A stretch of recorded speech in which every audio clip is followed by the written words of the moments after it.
हाय viewers, हम लोग कर रहे थे हमारा जस्ट पिछला जो वीडियो था हमारा हिंदी की सीरीज में, वो था हमारा लिंग। ठीक है, मतलब स्त्रीलिंग और पुल्लिंग पहचानना।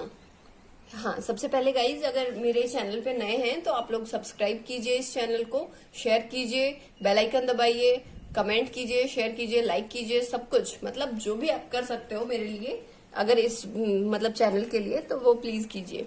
ठीक है, अब हम बात कर रहे थे हमारा कि लिंग हम टॉपिक कर चुके थे, तो सेकंड अब जो हमारा टॉपिक है, मतलब उससे नेक्स्ट जो टॉपिक है वो है वचन।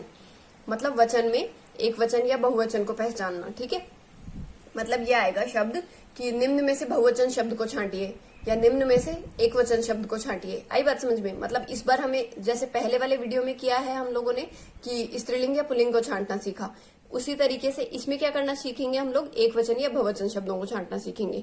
तो देखिए, वचन का शाब्दिक अर्थ कथन, बोलना या कहना होता है। ठीक है, क्या होता है? कथन, बोलना या कहना, ये इसका अर्थ है। व्याकरण की दृष्टि से वचन का शाब्दिक अर्थ संख्या से है। ठीक है, मतलब संख्या, मतलब एक संख्या का बोध करा रहा है या एक से अधिक। ठीक है, इस तरीके से मेनली क्या है, इसका मतलब निकल रहा है संख्या से, अर्थात शब्द की जिस जाति से एक या अनेक होने का बोध हो उसे वचन कहते हैं। देखो, एक या अनेक, मतलब एक वाले को छांट देंगे हम एक वचन में और अनेक वाले को बहुवचन में। तो हिंदी में वचन दो प्रकार के होते हैं, एक वचन और बहुवचन। ठीक है, पहला है हमारा एक वचन, दूसरा है हमारा बहुवचन। ठीक है, तो अब हम बढ़ते हैं एक वचन की तरफ। अब एक वचन क्या होते हैं? वे शब्द जो एक संख्या का बोध करवाए, मतलब एक ही संख्या का, मतलब हमें समझ में आए कि एक संख्या है उसमें, उसे एक वचन कहते हैं। जैसे कि व्यक्तिवाचक संज्ञा शब्द अधिकांशतः एक वचन शब्द होते हैं। व्यक्तिवाचक संज्ञा शब्द अधिकांशतः कैसे होते हैं? एक वचन शब्द होते हैं। ठीक है, ये चीज आपको याद रखने वाली चीज है कि व्यक्तिवाचक संज्ञा के जो शब्द होते हैं अधिकांशतः एक वचन होते हैं। जैसे कि रमेश, दिनेश, सोहन, राधा। व्यक्तिवाचक संज्ञा मतलब किसी भी व्यक्ति का नाम, वो एक वचन ही तो होगा। ठीक है ना? अब वैसे ही हमारा जो दूसरा पॉइंट है, देखो ये पहला पॉइंट था। ठीक है, ऐसे ही हमारा जो दूसरा पॉइंट है, दूसरा क्या याद रखने वाली बात है, समूहवाचक संज्ञा शब्द अधिकांशतः एक वचन होते हैं। जैसे भीड़, भीड़ खुद यहाँ समूह को दर्शा रही है परंतु एक वचन शब्द है। ठीक है गाइज, ये बहुत इंपॉर्टेंट है। भीड़ हुआ, झुंड, गुच्छा, सभा, कक्षा, ठीक है, दल, जनता, ये सारे के सारे जो शब्द हैं अपने आप में एक तरीके से एक मतलब काफी सारे लोगों का समूह है। जैसे कोई गुच्छा है, वो खूब सारी चीजों का होगा। जैसे कि अंगूर का गुच्छा, एक अंगूर का गुच्छा नहीं हो सकता, बहुत सारे अंगूरों का गुच्छा होगा। ठीक है, मतलब वो अपने आप में संख्या को ज्यादा दर्शाते हैं परंतु ये एक वचन शब्द होते हैं। ठीक है, कौन कौन से हैं? भीड़, झुंड, गुच्छा, सभा, कक्षा, दल और जनता। ठीक है, ये सारे शब्द समूहवाचक संज्ञा शब्द अधिकांशतः एक वचन होंगे। ठीक है गाइस, इसी तरीके से नेक्स्ट हमारा जो तीसरा पॉइंट है, तीसरा इंपॉर्टेंट पॉइंट क्या है? द्रववाचक संज्ञा शब्द अधिकांशतः एक वचन होते हैं। जैसे जल, पानी, सोना, दूध। ठीक है, द्रववाचक संज्ञा शब्द। ठीक है, मतलब मैटर, अगर मैटर का हम बात कर रहे हैं तो वो सारी चीजें कैसी होंगी? एक वचन होंगी। ठीक है, वैसे ही हमारा फोर्थ वन अगर हम देखें तो भाववाचक संज्ञा शब्द अधिकांशतः एक वचन होंगे। भाववाचक कौन कौन से? अमीर, गरीब, मानवता, सुंदरता, क्रोध, मिठास, प्रेम आदि। ठीक है, इस तरीके से भाववाचक संज्ञा शब्द कैसे होंगे? वो भी एक वचन होंगे। ठीक है गाइज, ऐसे ही हमारा पांचवा पॉइंट पढ़ते हैं। पांचवा पॉइंट क्या है? हिंदी में कुछ शब्द सदैव एक वचन में प्रयुक्त होते हैं। कौन कौन से हैं वो शब्द? पृथ्वी, सूरज, सूर्य, पुलिस, सेना, प्रजा, सामान, सामग्री, माल, जनता, लोहा, वर्षा, आकाश, खेल आदि। ठीक है, ये सारे के सारे शब्द सदैव एक वचन होंगे। ठीक है गाइस, ऐसे ही हमारा सिक्स्थ पॉइंट क्या होगा? कुछ शब्द ऐसे होते हैं जिनके कोई रूप नहीं होता, जिनके रूप नहीं होते हैं, मतलब हम छांट नहीं सकते कि एक वचन है या बहुवचन। ठीक है, कौन कौन से शब्द हैं? नाना, चाचा, दादा, पिता, योद्धा, कर्ता, दाता, युवा। ये सारे शब्द हैं, इनका कोई रूप नहीं बनता है। ठीक है, आगे बात समझ में। अब हम पढ़ेंगे, हमारा बहुवचन पे आते हैं। ठीक है, बहुवचन। अनेक शब्द स्वयं बहुवचन रूप है। अनेक जो शब्द है, देखो अनेक जो शब्द है वो खुद एक बहुवचन है। कैसे? क्योंकि एक शब्द का जो बहुवचन होता है ये है एक का बहुवचन है। पहले एक शब्द होता है, एक का बहुवचन बनाया जाता है तो वो अनेक बनता है। ठीक है, तथा इसके स्थान पर अनेकों, अगर हम देखो एक, हमें मतलब ये समझ में आया, यहां लिखते हैं कि एक है एक वचन शब्द, उसका हमने बना दिया अनेक, ये हमारा बहुवचन शब्द हो गया। ठीक है, अब कई बार हमने देखा होगा अनेकों लिखा हुआ। ठीक है, अनेकों शब्द शब्द शुद्धि के परिप्रेक्ष्य से देखें तो भी अशुद्ध है। ठीक है, अनेकों शब्द भी नहीं होता, अनेकों शब्द होता ही नहीं है। ठीक है, तो कभी भी अनेक की जगह अगर अनेकों आए और पूछे कि बहुवचन शब्द है क्या, नहीं भैया नहीं, इसमें नहीं छांट सकते हम, अनेकों शब्द ही नहीं होता है, अशुद्ध है। ठीक है, तो आई बात समझ में। अनेक शब्द स्वयं बहुवचन रूप है, यह एक का बहुवचन है तथा इसके स्थान पर अगर अनेकों करना हो तो वो अशुद्ध माना जाता है। ठीक है, उसको हम शुद्ध नहीं मान सकते। आई बात समझ में। बहुवचन का ये पहला पॉइंट। ठीक है, वैसे ही बहुवचन का सेकंड पॉइंट क्या होगा? संबोधन के लिए एक वचन शब्द के अंत में ओ लगाया जाता है। ठीक है, देखो गाइस, इसको ध्यान दें, ओ लगाया जाता है, इस पे ओ पर बिंदी नहीं है। मतलब जब हम ये लगाते हैं ना कई बार, ये नहीं लगाना है। हम लोगों को संबोधन के लिए सदैव सिर्फ ओ लगाना है, नॉट बिंदी। बिंदी नहीं लगाना है। ये वाला शुद्ध होगा, ये होगा हमारा शुद्ध रूप और ये होगा हमारा अशुद्ध रूप।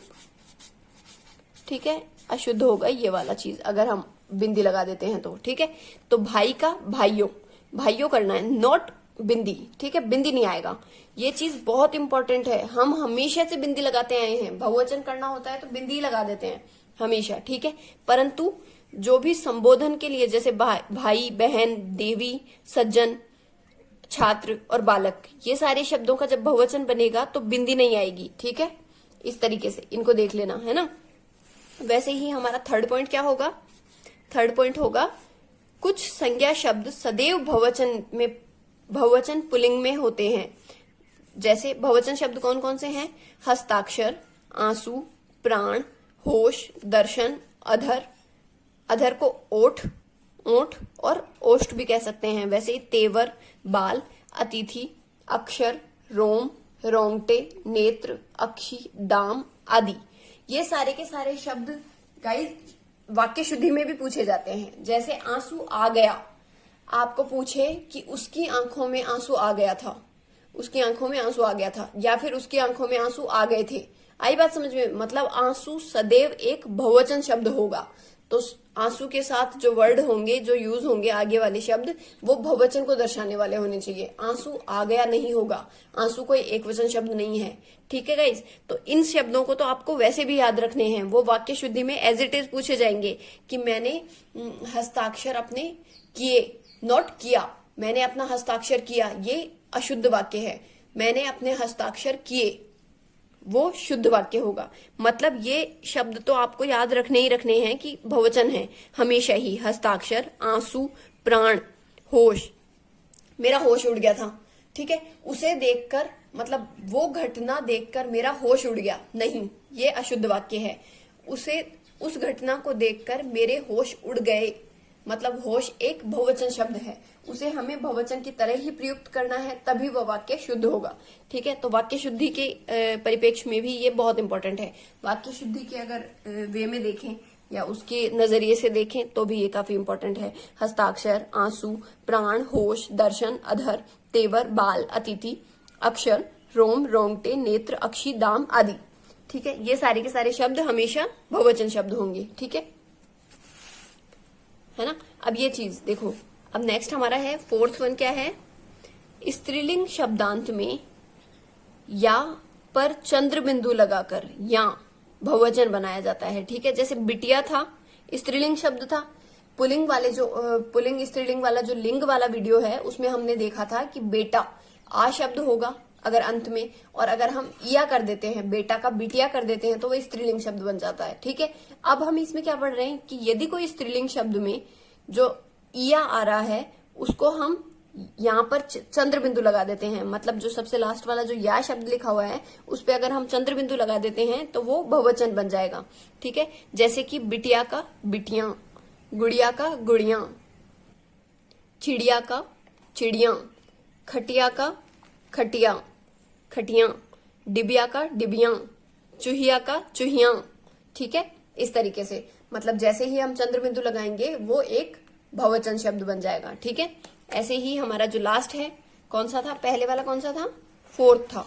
ठीक है, फोर्थ था, तो हमारा ये फिफ्थ जो पॉइंट है वो है एक वचन शब्द के साथ जन, गण, वर्ग, वृंद, मंडल, लोग, परिषद ये सारे शब्द आ जाएं तो वो बहुवचन शब्द बन जाता है। ठीक है, जैसे कि गुरु, गुरु शब्द एक वचन शब्द था, गुरुजन लग गया तो बहुवचन बन गया। ठीक है, जन लगा दिया ना हमने, क्या क्या बोल रहे हैं हम, जन लगा दें, गण लगा दें, वर्ग, वृंद, मंडल, लोग और परिषद ये सारे शब्द, अगर ये सारे शब्द हमने यूज कर लिए तो वो हम बहुवचन बना रहे हैं। ठीक है, जैसे बंधु का बंधु वर्ग या बंधुजन, मतलब वर्ग या जन यूज कर लिया तो क्या बन जाएगा, ये बहुवचन बन गया है। बच्चा का बच्चा लोग, ठीक है, नेता लोग, बच्चा लोग। हमारे टीचर्स हमें नहीं बोलते बच्चा लोग प्लीज क्लास में बैठ जाइए, जल्दी से फटाफट से बच्चा लोग आ जाइए, ठीक है, शोर मत कीजिए। आई बात समझ में, हमें वनस्थली में तो इसी तरीके से बोला जाता था, मतलब सारे बच्चों को मिला के बच्चा लोग। आई बात समझ में, तो बच्चा लोग क्या मतलब हुआ, बहुवचन में यूज हुआ। ठीक है, सारे बच्चों को एक साथ बोलने के लिए, है ना। तो वही चीज है कि बच्चा का बच्चा लोग, नेता का नेता लोग, छात्र का छात्रगण। ठीक है, ऐसे ही अध्यापक का अध्यापक गण, शिक्षक का शिक्षक गण, सज्जन का सज्जन वृंद। ये चीज ये काफी इंपॉर्टेंट है, ये वाला वृंद लगाना। वृंद लगाने से भी बहुवचन बनता है, जैसे कि छात्र का छात्र वृंद, सज्जन का सज्जन वृंद। ठीक है, ये दोनों चीजें, ये दोनों आपको बिल्कुल याद रखने हैं कि बहुवचन कैसे बनेगा इनका। सज्जन वृंद और छात्र वृंद दोनों बहुवचन शब्द होंगे। ओके गाइज, तो ये इसी के साथ हमारा वचन वाला टॉपिक भी कंप्लीट होता है। ठीक है, अब हमारे हिंदी के बहुत कम टॉपिक्स रह रहे हैं। ओके गाइज, व्याकरण वाले बहुत कम टॉपिक्स रह रहे हैं। ठीक है, ओके गाइज, तो इसे शेयर कीजिए, काफी ज्यादा प्लीज शेयर कीजिए वीडियो को, और चैनल पे अगर नए हैं तो सब्सक्राइब करना बिल्कुल ना भूलें। Thank you so much.